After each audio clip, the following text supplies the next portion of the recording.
Welcome back, YouTube. All right, so kind of messed up already. One of the things I wanted to show you guys and upload, actually was planning on uploading this weekend coming, was my DSP Autocross DSP Legal spoiler that I had made. Now, I had made this months back. It's worked good so far, or worked as well as I guess I can tell. The problem was I recorded a bunch of that stuff, and you know, I can't find it to save the life of me. Like, I can't find it anywhere, which kind of sucks, because I really didn't have any sort of templates to go off of or anything like that. I spoke with one of the Rx8 owners on one of the Autocross track pages, and they consistently they beat the hell out of their DSP Rx8, but theirs is like DSP purpose built, like big time, and they made their own also, because there's no availability. No one makes it for the Rx8, at least not that I know of. I mean, you guys can let me know if you know of anyone that makes them, but either way, so I spoke to him, and he shot me a couple pictures of what theirs was like, and how they got theirs all mounted up and stuff. So I kind of followed suit. You kind of have to source your own hardware, and actually just everything in general. So let's get a little closer to this guy.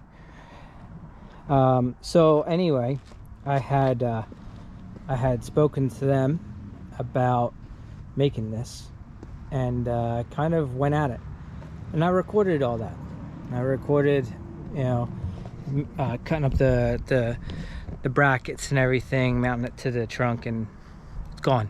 So the best I can offer you guys is a little walk around of the trunk itself, and a quick just kind of like overview on it, and what I use to make it, I guess, if you want to make your own. Low speeds, you kind of don't really feel it, like driving around town here, 30-35 miles an hour, you know, 40 you start to feel it a little bit, 60 and you can tell it's there, 80 on the highway, it's like a fucking parachute out back. It's the Rx8 feels real slow. Take that as you will, but it's definitely noticeable at those sort of speeds. So, which makes sense, because they compete. The people that I was talking to, they compete in the nationals, the solo events and everything like that, and typically their autocrosses are much higher speeds than ours here in Fresno. We have a pretty small course, as far as I understand, compared to what they have elsewhere. So it'd probably be more beneficial there. And since I kind of messed myself up and kind of threw myself out of the DSP class, so next year I'll be doing SM, street modified, which will put me up against like Evos and STIs, and we have no chance in that class. We have no chance at all. But I'm gonna try. So before I get too out of hand of rambling on and on and on and on, as I always do, right, this is it, okay?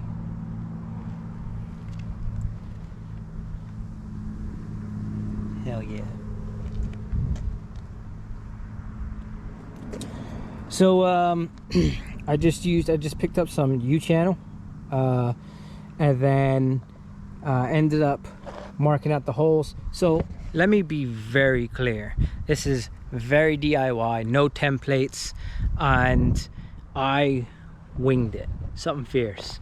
I took a couple measurements here and there, and we sent it on all the holes and everything. So before you judge me, this was much worse. But where's he at? RJ, Mr. Freaky Geeky himself. Absolutely dope sticker he made and got all printed out. He doesn't do anything car related, anything. He does car related stuff for me. So RJ, if you ever see this, thank you, sir, thank you. Anyhow, so I got some U-channel, measured it out, and then just punched some holes in it so I could have some adjustability through here. This is adjustable. I don't have the nuts on each side of this, just so at the autocross, at my autocross, we don't have time to, you know, make your run, go back into the pit, make any sort of adjustments, kind of thing like that. You kind of go right back into the grid. And if any of you guys have seen my autocross videos on Instagram, you'll see we go right back into the grid, we line up, wait for our turn again, and then we take off again. So you don't have much time, and you're not allowed to have tools kicking around the car or anything like that. No loose items. And so I didn't want the nuts here. I didn't want to have to worry about any of this. But if you look closely, it moves. It is adjustable. Now, I will tell you, I don't have any specified like measurements or anything like that as far as like what's optimal, what's not optimal. I pretty much like sat it like this and forgot it. But I wanted adjustment just in case, so I can lay this down more, push it more back. These outers, the one over here and this one here, the outers kind of change the severity of this curve, which follows the trunk line, or yeah, the trunk line. Okay, so they run across the trunk line.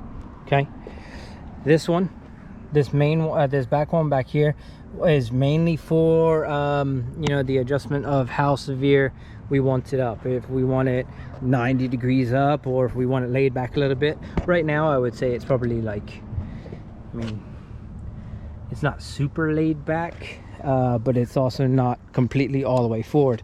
And it is as easy as just twisting and adjusting.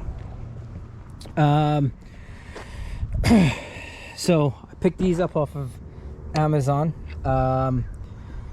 They weren't very expensive, but they are very heavy duty. They are also stainless steel, because I didn't want them rusting. This is aluminum. This is aluminum also. This hack job. Again, another item that I kind of just, actually it's the same piece, you know, cut it and then I rounded it a little bit so it looked a little neater. And on top of that, when I have this at its lowest or furthest out setting, the eye hit and interrupted here if it was still straight. So I rounded that there. I'm gonna clean this up, and it'll end up being blue to match the rest of the car, obviously. And then I'll probably paint these black, just like I did the hood louvers, hood vents, whatever you want to call them. So it looks cleaner and proper, I guess, and not so DIY, although I do dig the DIY-ness.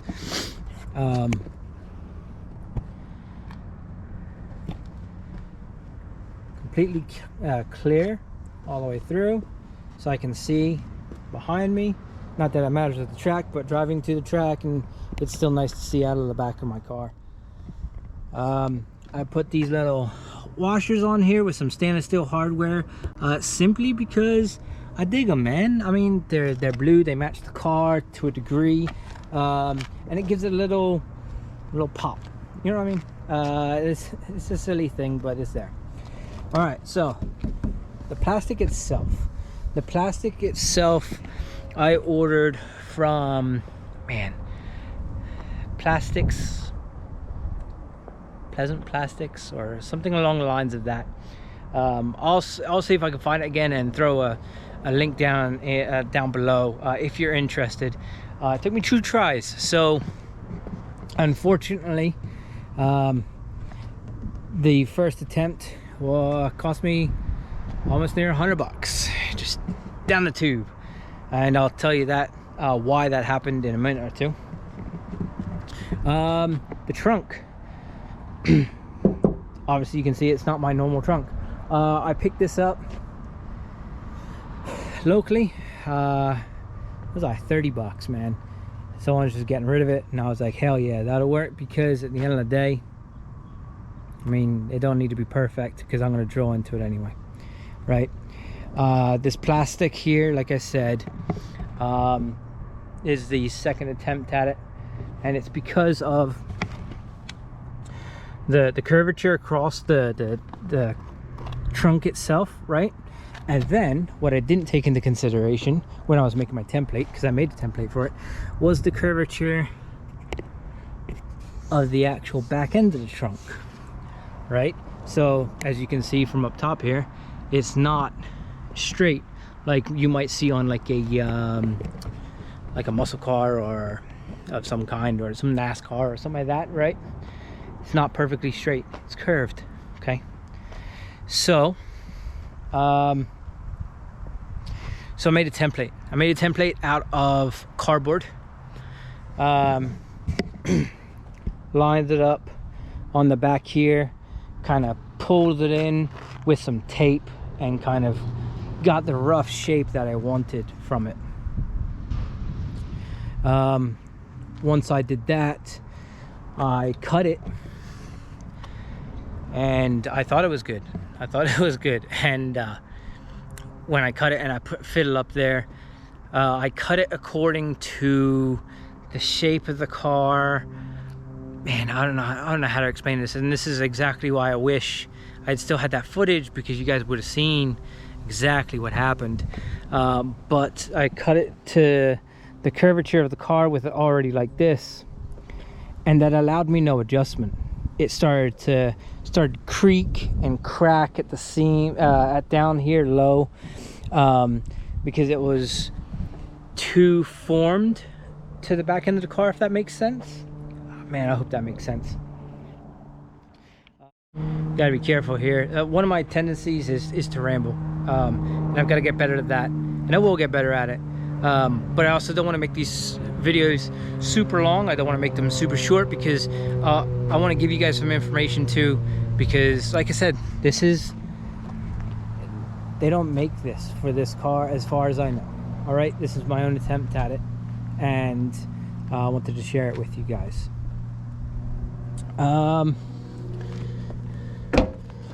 Underneath,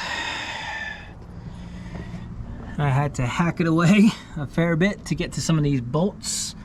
And then the third brake light, when I have the other trunk on, the normal one, the blue one, the stock one, I just have the cable for the third brake light kind of ran up and through here, and I have a plan for that.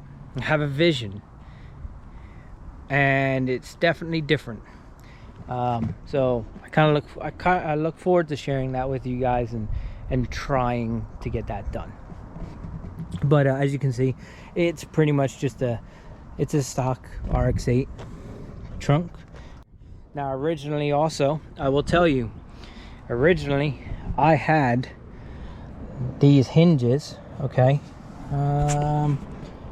these hinges here, I had them everywhere, right?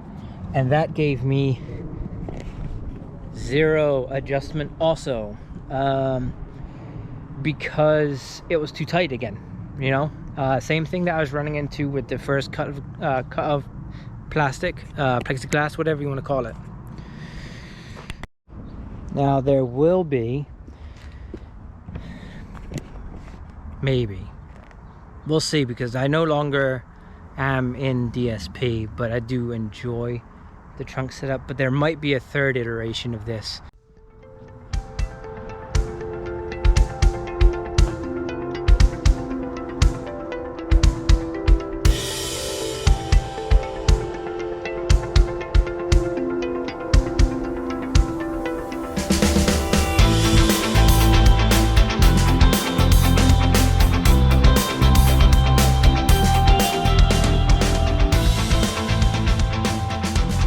So, short and sweet of it, I messed up. with the footage. I definitely gotta figure out how to better track my footage. I can't believe I lost it. I really can't. It sucks, to be honest with you. But at the end of the day, it is what it is. Trial and error, right? So here it is. One last time. I'm not gonna keep you guys forever.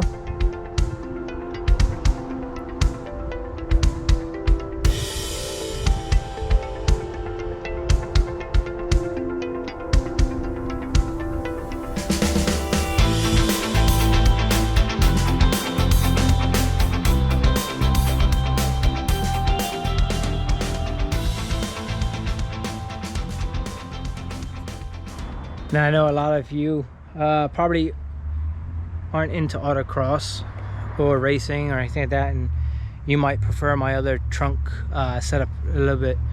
My other one, the one that's on there all the time, the Mugen rep, with the carbon and all that sort of stuff. You guys might enjoy that more. I could do a little walk around on that thing, but there's not much to it. To be honest with you, there's a lot more effort and time put into this than there is the other one. Although I did sand that one twice and paint that one twice, and made a custom bracket for it. So maybe maybe if you want to see it, drop a comment below. I was going to do a side-by-side, but this ended up being a this is a long enough video for what I would like to post about a trunk setup. Okay. Let's see. I don't know, man. Let me know what you guys want to see. Let me know if there's something that you're interested to know about on the car. Let me know what sort of content you want to see. I did think about trying to do maybe some vloggy things, but I don't know if you would find it very interesting, mainly because my day consists of going to work and coming home and maybe wrenching on the car at night. You know, that's about it really, to be honest with you. That's my day-to-day. The weekends get a little crazier, but otherwise else, yeah. All right, I'm gonna call that a wrap, and thank you very much for watching. I appreciate you guys very much. Like, comment, subscribe. Can't talk. And again, please throw some suggestions down below. We got more coming. For sure, we got a lot more coming, but it's always great to hear suggestions. Cheers. Have a wonderful day.